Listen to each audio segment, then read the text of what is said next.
Okay, so here's the next lesson. This is, again on ADT class. So, um, but the thing about it is, okay, this does deal with a pure virtual function right here, but this is still not really an abstract data type. Again, my terminology is a little screwy on this because it's been like 2 months since I read those books, and at the time I did not understand what the fuck the point to any of this was, let alone this. But and again, articles like this don't help. Is it an abstract data type class? That's what I'm saying. As far if I can remember correctly, an ADT class, okay, it's just like that other last program. Where all there's no data members and all the virtual functions were set equal to 0. Okay, and because of that, you cannot actually instantiate a member of the base class. In other words, it's a pure virtual class. That last function, you could not, last program I looked at, you really can't create an instance of it because it's purely virtual. There's really nothing to it. It's just, it's a bunch of undefined functions. But at any rate, supposedly you can instantiate it anyway. If you did, it wouldn't do anything, and it'd probably give you an error if you tried to access an undefined function like that. My understanding is you can have undefined functions in a class, and if your program never tries to access it, the compiler will just uncompile the undefined instance or the undefined function or whatnot. So, and that includes unused variables as well, unused member variables. So the compiler cleans it up. And like that, I'd imagine an ADT might actually allow you to instantiate it, but as long as you didn't try to do anything with the instance, it might not do anything. But still, I don't know, if it would or not. But supposedly you can. So, the point is that this is not an ADT really, even though the book was talking about that. And I think the book probably did have something in there on it, but this would be the only program I would have entered. So, but this isn't a pure, abstract data type, where all functions are 0. Because just like it was saying in one of these articles, you can't instantiate, a pure abstract data type. They said it down here too, and it said it in the book. In fact, both books too, the Dummies book and this. See, I had to read that 2004 Dummies book because that was the newest book I had on C that was thick. Outside of that little short one, which sucked, and that was a 2013 book, but it was just, I mean, it was a good introduction book just to get, some muscle memory in for typing C programs in, but other than that, it was a terrible book. Like I said, I can't find it. I don't know what the name of it was.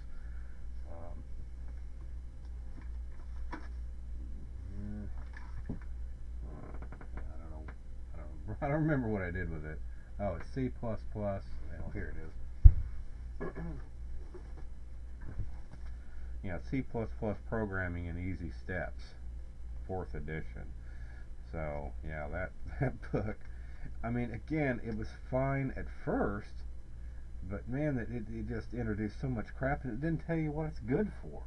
And all the programming samples sucked, kind of like they do with every book. But what really sucked is, in that book, they didn't have any complete code listings at all. You had to type it in by instruction. So every little block of code you typed in, you had to type in by following their instructions, which is ridiculous. So they don't just have a code listing and just type all that in. No, they have these little stupid instructions that, that made sense for the first chapter or so, but I mean for the whole book, I mean not once in there do they have a complete code listing, so it's actually kind of hard to just look at the book and see what the fuck it's doing. You got to type it in yourself before you'll find out what the point is. Anyway, but anyway, this little program here, it doesn't do much. So I mean, this is just another stupid example, of a pointless application. But let's see what we got here, though. This might actually be somewhat interesting, and this is why. Um, this may actually be worth playing with a little bit. So we've got a boat-based class, and the sailboat is inherited, from the boat-based class. And then we got a laser, which is inherited from the sailboat class. So that's 3 layers. We got one pure virtual function here. The model. However, that's not redefined here. It is used here, though, interestingly enough. But we have a get masked function, which doesn't do shit, and we got a virtual void boom function. So, so that shows, that we're using a virtual function here, and I assume, I'm not sure, my question, would be, could we have a, like a, I don't know, a model, in this and have this overwrite it, because it probably would. Just like, using a virtual function, you could do that. You could, or using no virtual keyword at all, and no pure virtual function, you could do that. You could override it, but that would redefine it. But here, model is used by, is not used until this function. So this doesn't actually have a model function because it's undefined clear through this stack. So, whereas here, this one defines its own pure virtual function of a boom, that it's not using it, but then again, this derived class uses it. So at least I'll give them some credit there. He's at least showing an interesting permutation. So, and it's got a set properties method, and this has a get masked method, which I assume this inherits. It doesn't overwrite it. It's got a constructor here that sets its properties. This has no constructor. And again, it's defined the boom, function, and also the model function. So up until here, this has not had any definition. So this just simply has a get mask, and this has a set properties. So ostensibly, I could define a pointer, of boat type, that actually is able to access virtual functions, at least from the boat type of our laser. I couldn't access it here because there is no use of that function there. So even if I did point it to that, it wouldn't do anything because it wouldn't be able to access anything. There's, it can only access this stuff here. Even though this isn't an abstract data type, I mean, the whole class isn't, purely virtual. I mean, but this could be instantiated because it's not purely virtual. So you could have just a regular, version of this declared on the heap or in the, in the stack.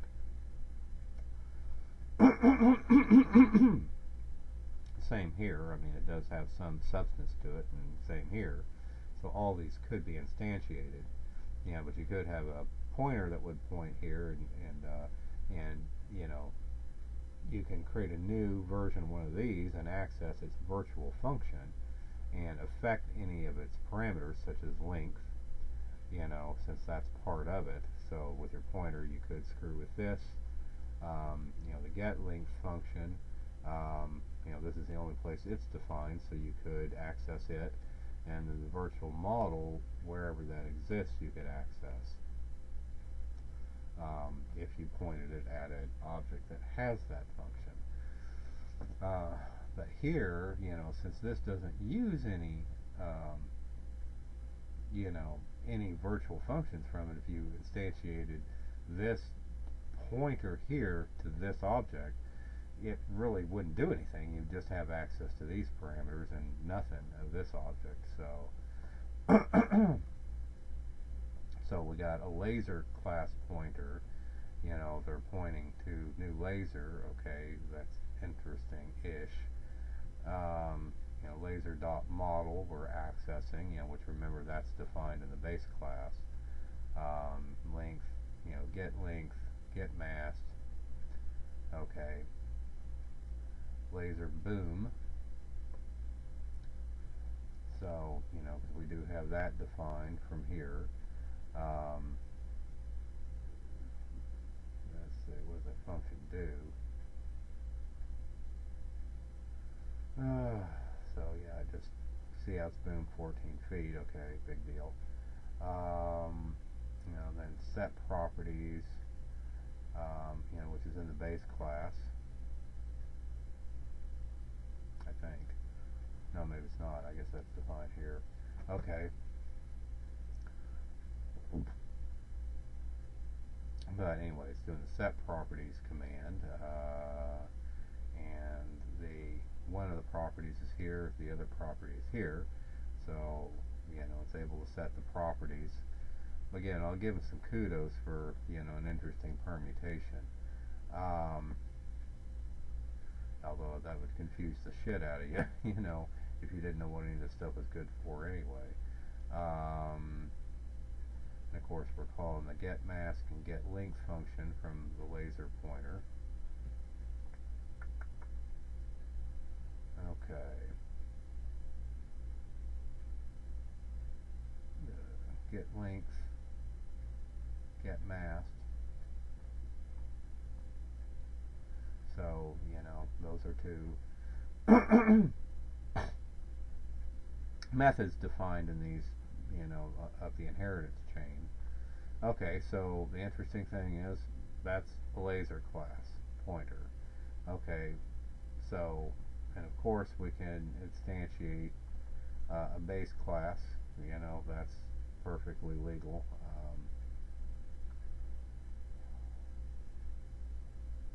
Let's see, boat, was it?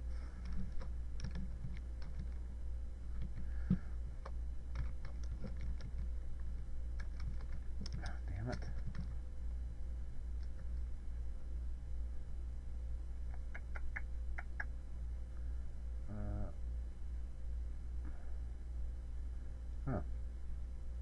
Wow. I'm really surprised at that, but yeah, I mean, I guess if you even have one virtual function in it, you can instantiate it.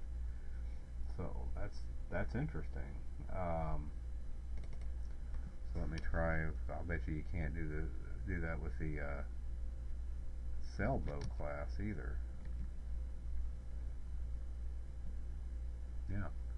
Yeah, because I guess anytime you have an abstract data, a pure virtual function in it, you can't instantiate it. I didn't know that. Huh.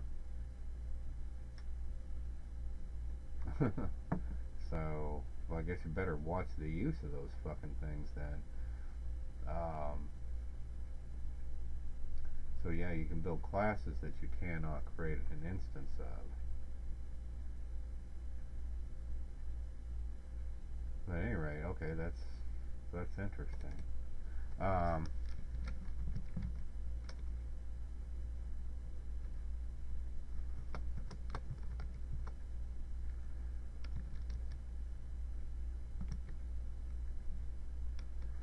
guess I gotta set the values right.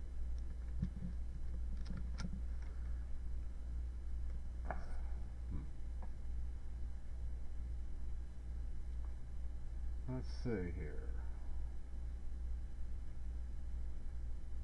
Oh, I guess I can't. Okay. So no, it just has a, well, yeah, it just has a constructor. Okay. That sets some defaults, but you can't enter any parameters. Okay, so why the fuck can't I do this?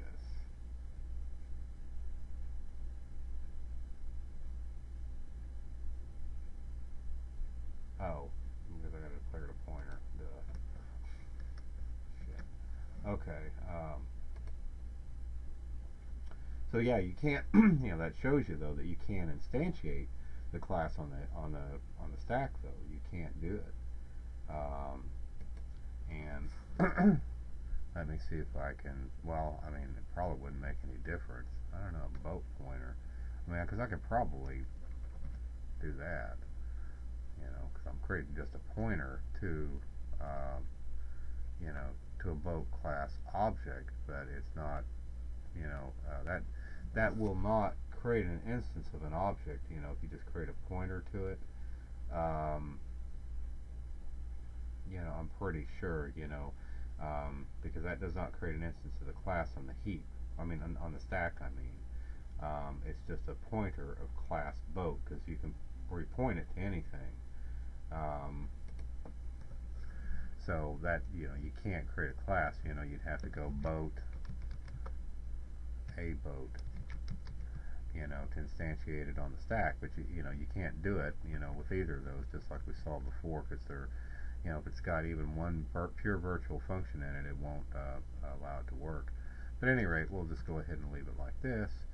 So, okay, so my boat dot, okay, so we got access to the get length method and the model. Okay, so model, if you recall up there, is, see, what does that, okay, that does return a result, so let me see out.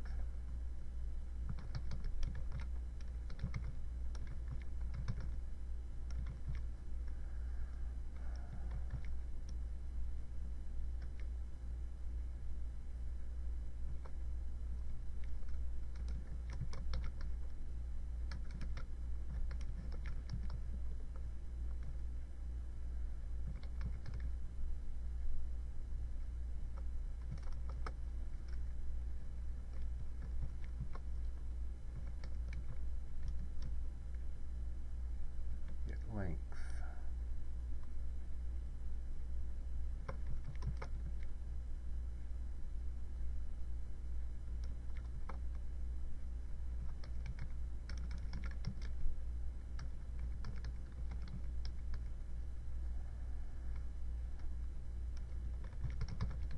Alright. Okay, let's run this motherfucker and see what happens. Uh-oh.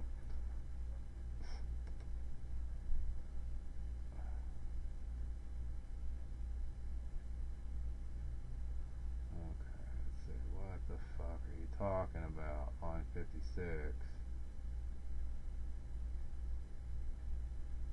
What's non-standard syntax?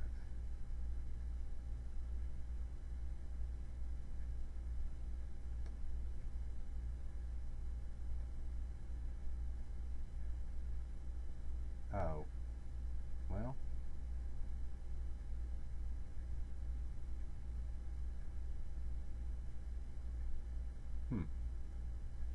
Okay.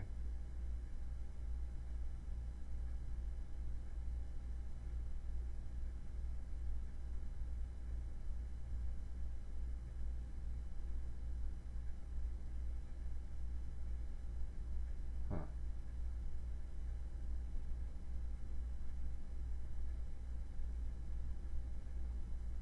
That's an ADT class.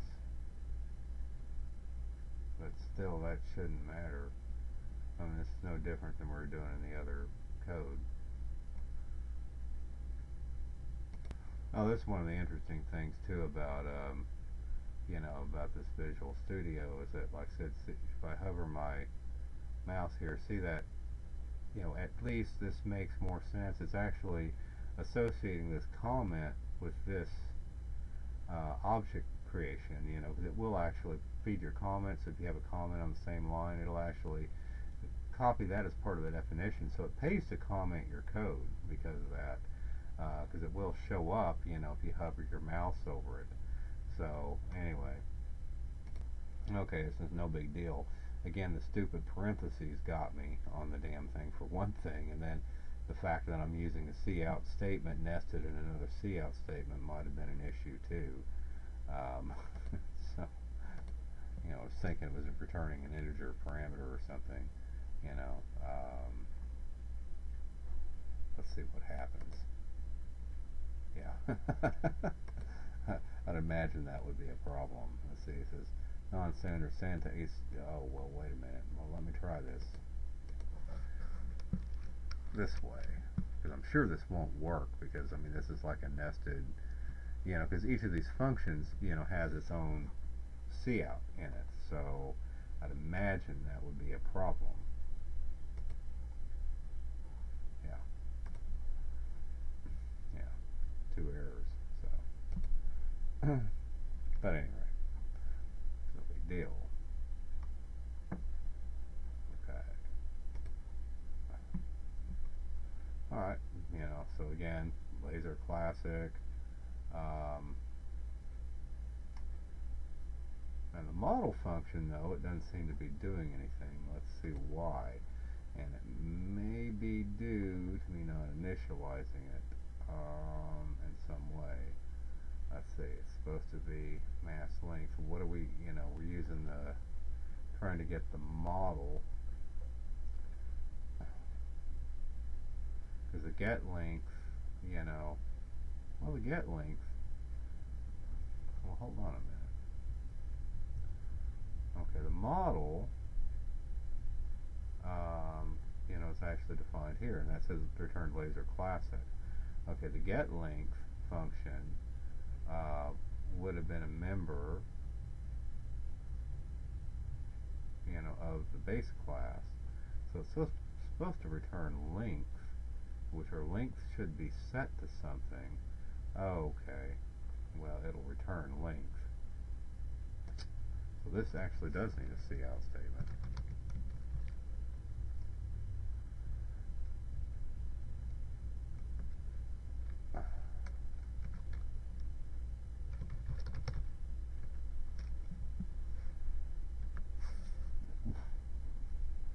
Alright, there we go. So it is working, and it's returning 35.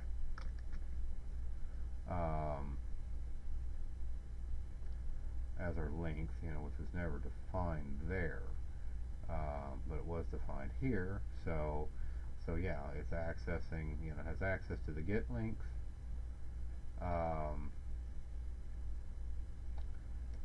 you know, and to the.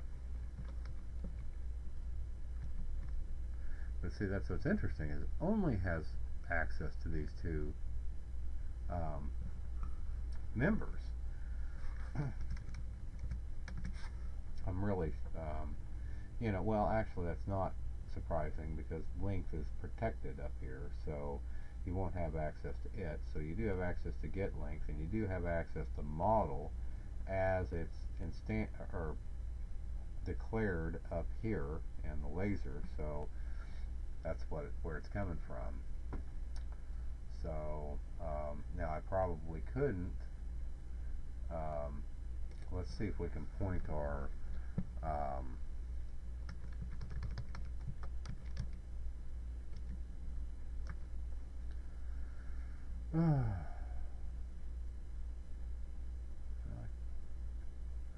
damn it.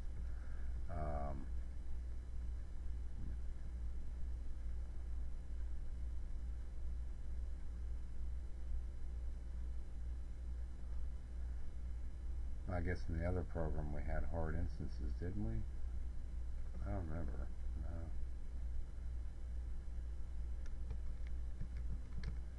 No. Yeah. Okay, that's fine.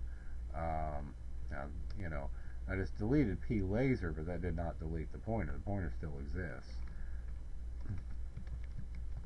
But, you know, I need to do this before I create a new instance of an object, because you won't be able to, you know, because again, we're not going to be able to create a new instance of the, I don't even know why I'm bothering, because you're not going to be able to create an instance, pointer or otherwise, to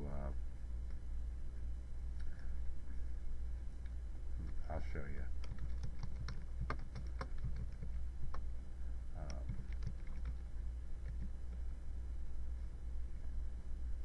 See, it won't let me create an instance, you know, because it's an abstract data class. So, you know, you're not going to be able to create a new instance of it, period. You know, it's like we saw before. So anyway, that pretty much, you know, is a follow-up on ADT, so that adds to it a little bit. So, cool.